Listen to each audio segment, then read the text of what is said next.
Trinket Trove, c'est un jeu pour 2 à 6 joueurs à partir de 10 ans pour des parties d'environ 30 minutes. Je pense honnêtement qu'à partir de 8 ans, ça peut se jouer. C'est un simple jeu de collection de cartes sur un principe d'enchère. On va essayer de ramasser différents objets. Donc on est des petites souris dans des maisons et on va essayer de collectionner différentes choses. Donc des appâts, des boutons, des clés, des capsules de bouteilles, des petits objets. Et on va essayer d'en avoir le plus possible pour marquer un maximum de points à la fin de la partie. Donc je vous explique tout de suite comment ça marche. Je vais vous expliquer dans un premier temps pour jouer à 3 ou 4 joueurs. Ensuite, je vous expliquerai la toute petite différence quand on joue à 5 ou 6. Et enfin, je vous expliquerai le mode 2 joueurs. Donc à 3 ou 4 joueurs, c'est très simple. Vous allez prendre le gros tas de cartes qui correspond donc à tous les objets qu'on va pouvoir trouver dans les maisons. Donc il y a tout un tas de choses. Il y a des gemmes, il y a des crayons, il y a, je vous dis, des boutons, il y a plein de trucs. Et vous allez les mélanger, donc mélanger toutes ces cartes. Et vous allez distribuer 4 cartes à chaque joueur. Il faudra faire attention, quand vous distribuez ces cartes en tout début de partie, que les joueurs n'aient pas de miroir. Donc le miroir, c'est une carte un peu spéciale, c'est une sorte de joker. Il y en a que 4 en tout dans le jeu, et on n'a pas le droit de commencer avec un miroir dans sa main. Si un joueur a un miroir dans sa main en début de partie, il le défausse et il pioche une autre carte. Et on remélange tout. Donc on mélange tout ça, on distribue 4 à chaque joueur, on met le tas au centre de la table, et on va mettre 6 cartes de ce tas de côté, qui vont servir de compte-tour. Donc on va jouer 6 manches, et vous allez voir comment on utilise ces cartes. Ensuite, chaque joueur va récupérer un petit personnage, une petite souris, donc on a des petites tuiles, avec différentes souris, donc il y en a un certain nombre dans la boîte.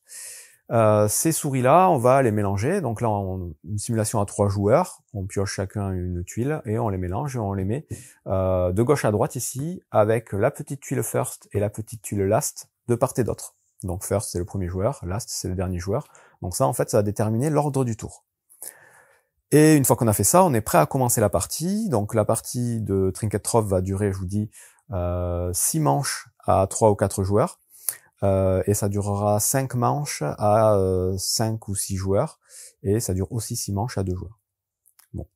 À chaque manche, on va avoir des cartes qui vont être mises en jeu. Et on va devoir miser des cartes de notre main pour être le premier à choisir des lots de cartes parmi toutes celles qui seront au centre de la table. Le but du jeu, c'est de réussir à avoir un maximum de points avant la fin de la partie.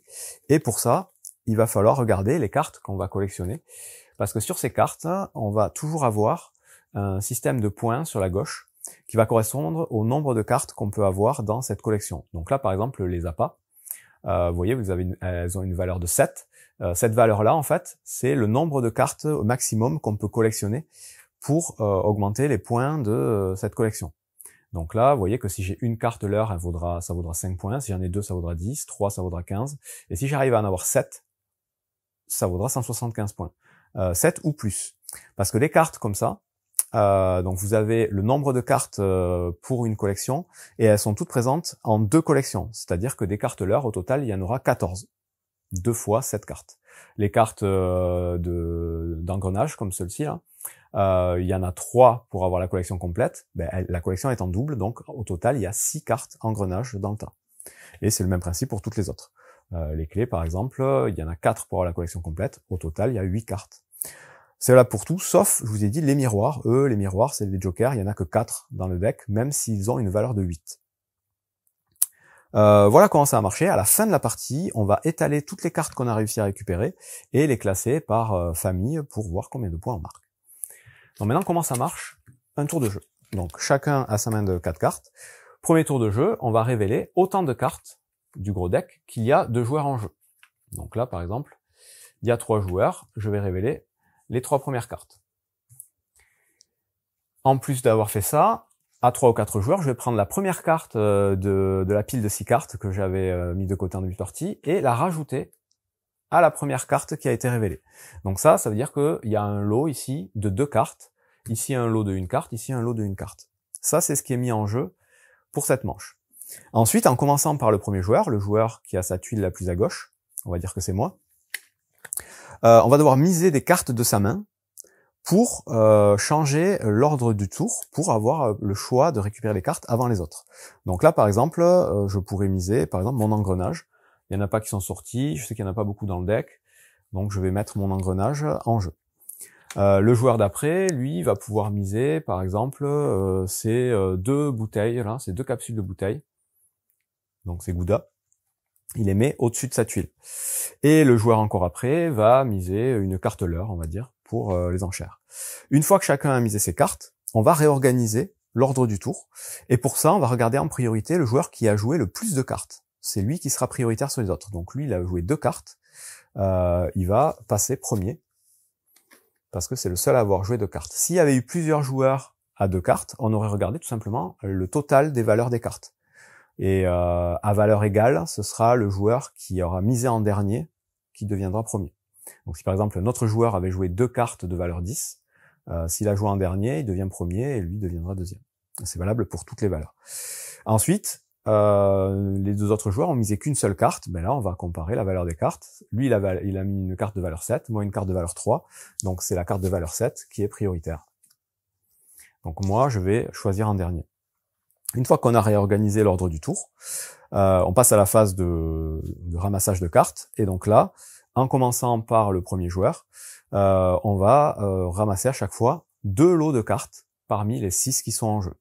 Les 3 lots qui ont été tirés au début et les 3 lots qui ont été joués par les joueurs pour les mises.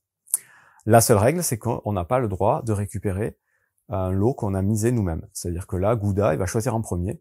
Il aura le choix entre ces 5 lots ici. Il ne pourra pas récupérer ça.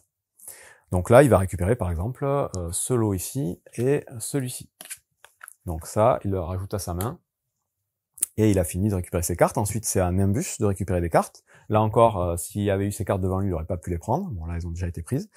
Donc lui, il va prendre, par exemple, ce lot et ce lot ici. Donc Nimbus, on va dire qu'il est là. Et ensuite, c'est à moi. Et là, ben, j'ai pas le choix. Je récupère les 2 lots qui restent. Et c'est le seul moyen de reprendre des cartes qu'on a misées. C'est si on est le dernier joueur à choisir et que personne n'a récupéré notre carte ou nos cartes qu'on a misées. Dans ce cas-là, on peut les récupérer. Donc je récupère ces 2 cartes et je les rajoute à ma main. Et on a fini le premier tour de jeu. On commence le second tour, exactement de la même façon. On dévoile autant de cartes qu'il y a de joueurs. Donc là, 3 cartes. On pense à rajouter une carte du compte-tour sur la première carte pour rendre le lot plus attrayant. Et on recommence en commençant par le joueur qui est en première position. Donc là, c'est Gouda, c'est lui. Bah là, on va dire que ça va pas trop l'intéresser. Il va miser ça. Ensuite, c'est Nimbus, c'est lui là-bas. Lui, il va miser encore les 2 trucs ici. Et moi, on va dire que je vais miser ces 2 cartes. Là encore, on regarde le joueur qui a joué le plus de cartes. Donc, on peut jouer plus de 2 cartes. Hein. On peut jouer 3, 4, 5 cartes si on veut. Mais bon, le but, c'est quand même d'avoir un certain nombre de cartes à la fin de la partie. Donc, il faut pas trop abuser. Là, il y a 2 cartes et 2 cartes. Ici, c'est valeur 10. Ici, c'est valeur 7. Donc, c'est lui qui passe premier. Moi qui passe deuxième. Et ensuite, lui, il a joué qu'une seule carte, il est troisième. Et on recommence. Donc là, Nimbus, il va pouvoir choisir 2 lots. Il va prendre celui-là et celui-là, par exemple. Comme ça, il a plein de cartes. Il les rajoute à sa main. Ensuite, c'est à moi. Je vais pouvoir prendre, je sais pas moi, ça. Et récupérer une clé. Et le dernier, Gouda, il récupère ce qui reste. Et on fait ça jusqu'à ce qu'on ait vidé le tas de 6 cartes ici. Et une fois que c'est fait, tout simplement, on va étaler nos collections de cartes devant nous, par famille, et on va compter les points. Donc là, si on s'arrête là, moi j'ai un bouton qui vaut 10, 2 leurres qui valent 10 aussi, donc ça fait 20, une clé qui vaut 10, ça fait 30, et 2 capsules de bouteilles qui font 5, donc ça fait 35. Mon score c'est 35. Les autres joueurs vont faire pareil, évidemment c'est le joueur qui aura le plus de points qui sera déclaré vainqueur.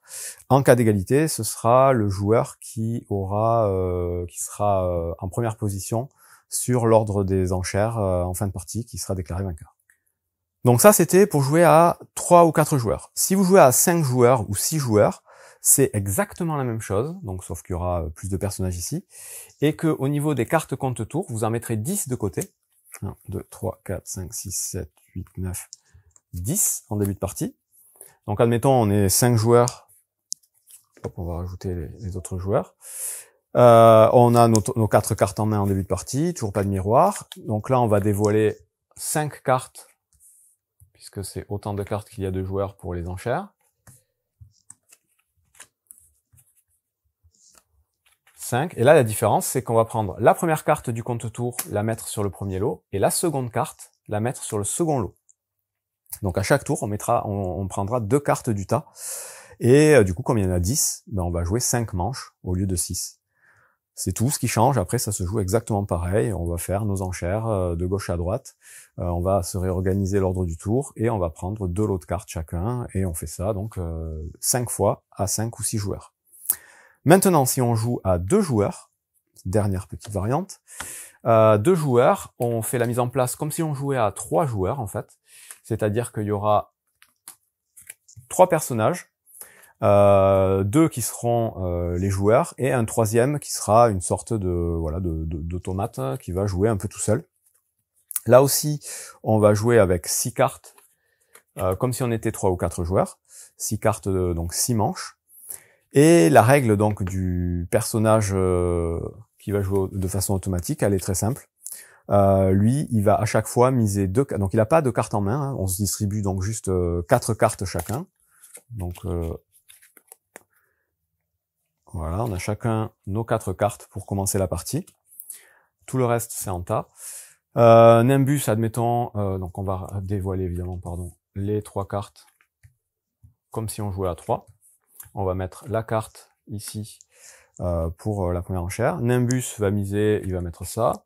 Moi, je vais miser, je vais mettre ça. Et le joueur Automa, lui, il va tout le temps miser les 2 premières cartes de la pioche. Donc on va prendre ça et ça. Donc lui, il mise tout le temps 2 cartes, les 2 premières de la pioche. Et ça va du coup être plus compliqué de choisir avant lui. Donc là, dans ce cas de figure, c'est lui qui va choisir en premier, puisque c'est lui qui a misé le plus de cartes. Et lui, il va toujours prendre les lots les plus avantageux. Et donc, il a la même contrainte, il peut pas récupérer les cartes qu'il a misées. Donc, il va en priorité prendre les lots avec le plus de cartes. Et ensuite, donc admettons là, il va prendre celui-ci. Et ensuite, il va prendre les cartes les plus intéressantes. Et là, par exemple, ce serait une de ces 2 cartes. Quand il y a le choix, du coup, ça va être le joueur le plus proche du premier joueur qui choisit quelle carte il va prendre. Donc là, ce serait un Nimbus de décider quelle carte va prendre Gouda. Donc on va dire il va prendre celle-là. Les cartes que récupère l'automa, elles sont défaussées. On les utilise pas. Lui, on comptera pas ses points. Lui, il est juste là pour nous piquer des lots. Et c'est tout. Et ensuite, nous, on récupère nos lots normalement. Donc lui, admettons, il va prendre ces 2. Et moi, je vais prendre ce qui reste ici. Et on recommence un nouveau tour de la même façon. Donc lui piochera toujours 2 cartes. Et du coup, pour essayer d'être plus fort que lui, il faudra jouer aussi au moins 2 cartes, voire 3 cartes pour avoir plus de choix. Voilà, on fait le tour des règles dans toutes les configurations. Il m'a expliqué une dernière chose qui est valable dans toutes les configurations. C'est que au lieu de miser des cartes, donc hop, je refais un exemple. Ici. Hop, Gouda, on va dire, on est toujours avec l'automa, il va jouer les 2 premières cartes ici. Lui, il va jouer cette carte. Et moi, si je veux, au lieu de jouer une carte de ma main, je peux décider de ne rien miser. Donc ça, on peut le faire, quelle que soit la configuration, à chaque fois. Si je décide de rien miser, je vais tout simplement retourner ma souris pour qu'il y ait la valeur 0 ici. Et je vais piocher la première carte de la pioche, qui deviendra ma mise. Dans tous les cas, je serai le dernier joueur à choisir, peu importe la valeur de la carte. Ma mise, c'est 0. C'est pas la valeur de la carte. Et si on est plusieurs à miser 0, ce sera celui qui aura misé en dernier qui jouera avant les autres. Même règle que si on a des cartes de valeur égale. Donc voilà, on peut très bien garder toutes les cartes qu'on a en main, et du coup on rajoutera juste une carte de la pioche en tant que mise, mais on choisira logiquement en dernier. Donc voilà, c'est ce que j'avais oublié d'expliquer. Et là, on a fait le tour de toutes les règles. Et au final, donc, ce petit jeu Trinket Trove, c'est un très bon petit jeu de collection de cartes, assez accessible, assez familial. Je vous dis, vous pouvez jouer avec les enfants, je pense, à partir de 8 ans sans problème. Assez malin, avec un petit principe de mise et d'enchère, où il va falloir optimiser sa main de cartes. Donc une bonne pioche dans sa catégorie, avec des illustrations plutôt sympathiques en plus. Bon jeu!